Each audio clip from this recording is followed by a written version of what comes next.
Dave, welcome to the show. Man, it is a beautiful day here at the end of the year when we're recording this episode, but tell us, how's it feel to be Dave today?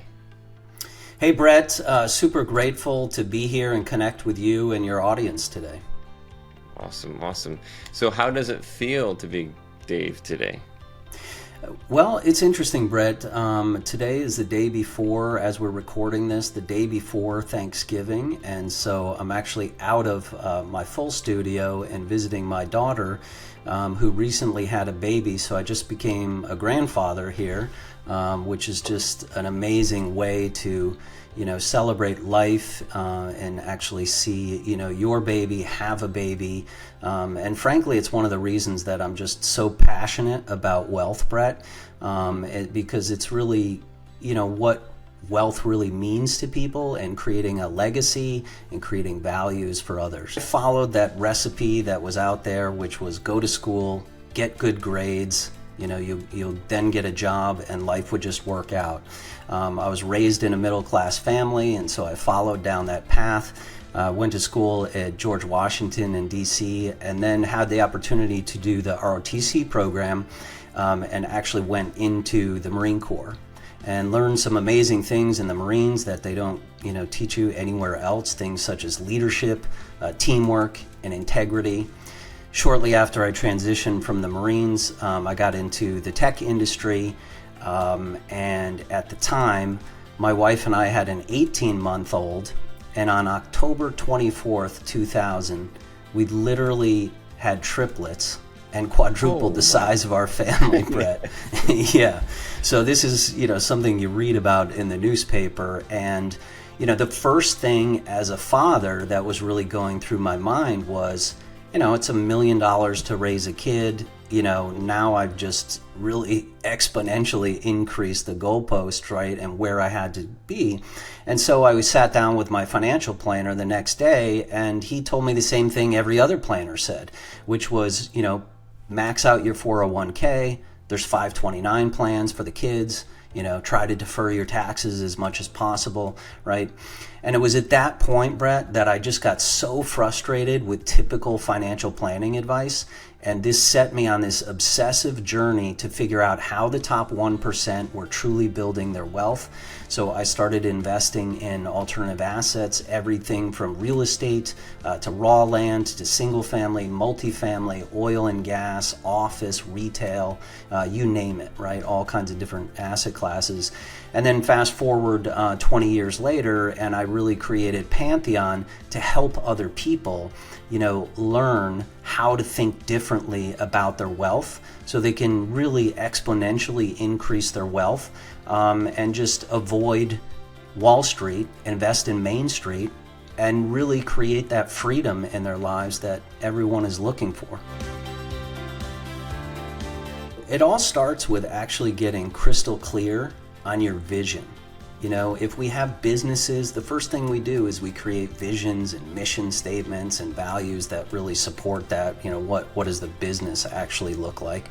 But from a personal standpoint, we're just so busy, we don't really have time to do that. But when you can actually create clarity with where it is that you're going in life, it's amazing that you can bust down walls, you can break through limiting beliefs, you can change your story that you tell yourself, and really truly achieve the goals and the life that you want to live. So this 5-phase strategy is all underpinned by having, a great vision statement for yourself. Because if you don't have a target, you're going to miss every time. And then from there, we move into phase 1. And phase 1, it's really all about you, Brett. Right? It's about mindset. We're coming upon, Thanksgiving, and we all go home and see old family and friends. And oftentimes we'll talk about, talking about a new investment like, hey, I'm going to invest in oil and gas because I can get an active income tax offset.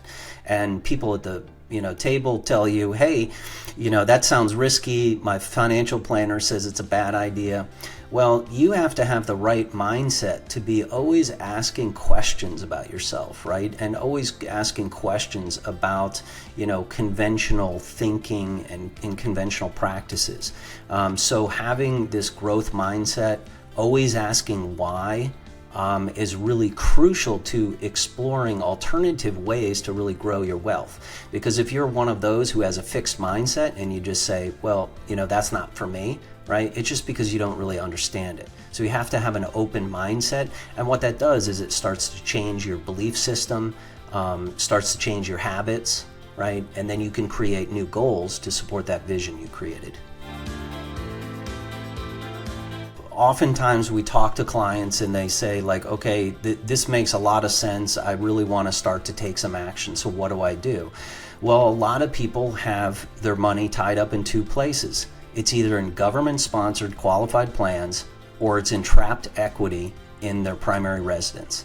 And the last time I checked, the rate of return on equity in your primary residence is 0, right? So if you want to follow the Dave Ramsey approach and pay off all your debt, that's a whole different plan, right? Mm-hmm. But if you want to start really maximizing your assets, right, take out a home equity line of credit, right? Borrow some of that money, put that into a low risk investment that you can arbitrage, increase your tax deduction on the mortgage interest in your primary residence, and start to really optimize your assets. That's just one example. We can also do things if you have government-sponsored qualified plans. You can move into, say, a self-directed IRA and then start to invest in some alternative assets. So it's really starting to create this portfolio that's much more risk-adjusted and has much more diversification from the stock market and balance.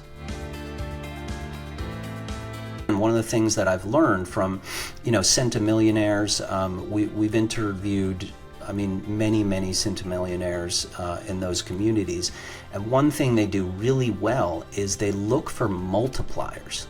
So rather than just growing your wealth in a linear fashion by saying, hey, I'm going to increase from a 9% to 11%, in this infinite banking strategy, you can get a yield on the cash flow which compounds tax-free, okay, and into the future. So that's one thing. It has asset protection around it because you're actually in life insurance, so you're protected against creditors. You can borrow against the capital to invest in anything else you want, right, which provides you this liquidity, and you can kind of become your own bank. You can also add velocity to your portfolio. So I take the passive income I have from my different deals, and then I flush it back into the policy until I'm ready for the next tranche or the next investment that comes along. And what that's doing is it's constantly keeping money working for me at the same time. So by having all of these benefits together, in addition to the fact that, I've now protected my family and actually done some legacy estate planning as well, because you can avoid taxes and probate to your heirs, with the cash value of the policy. So by having all of these multiple things, it's a very, prudent piece to have inside of your portfolio. So if you take $100,000 that's inside your 401k, let's say you actually sold it. So forget about even the self-directed IRA. Let's say you sold it, you paid 10% penalty, you paid 35% taxes, so you have a net investable $55K.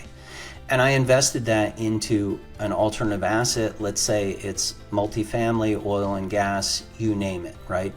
And that compounds at 20% a year with tax benefits, which is basically our target that we're looking for in these opportunities.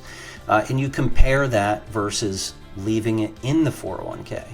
Well, the S&P averages about 7.5%.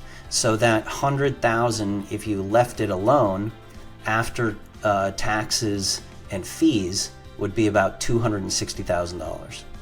If you do it in the alternatives, you're at over $2 million after 20 years. Oh, that's massive. It's massive, right? So even if you say, hey, Dave, those assumptions are too high, we'll cut it in half, right? and it still completely outpaces what the S&P is doing. And this is the big mistake that investors are making, is they think that, hey, the market is up this year, I'm doing fine.